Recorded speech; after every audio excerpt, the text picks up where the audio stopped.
Hey guys, good afternoon. Tingnan nyo yung aking mga tanim dito guys. So, ano lang ito, kamatis.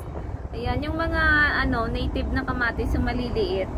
Tapos dito sa sa box na ito, sa pot na ito guys, yung margarita ko parang hindi maganda ang tubo niya. Ayan, parang hindi ko alam, parang may sakit. Pero yung mga kamatis ko is very healthy, those tomatoes. Ayan. So, ayan guys. Yan yung way ko para mag-garden. Wala kasing space masyado dito sa balcony. Ayan. Bago na yung bagong sipol. Ayan. Tapos yung namatay din. So, ayan guys, yung mga kamatis ko, malalaki na siya.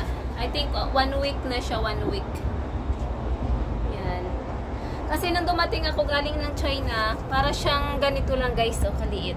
Ayan. Pero ngayon, tingnan nyo. So, ayan guys. So, dito. Ito yung garden ko dito sa taas ng building. So, ayan guys. Yan yung view.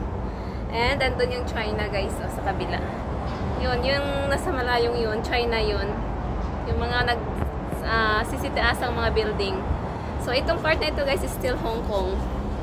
And, o-overlook lang dito yung China. Ayan. Again guys, kung makikita nyo yung mga building na sa malayo, that's China. Border ng China is Shenzhen. And yung swimming pool guys. So, yan lang yung update guys sa aking garden. Yan.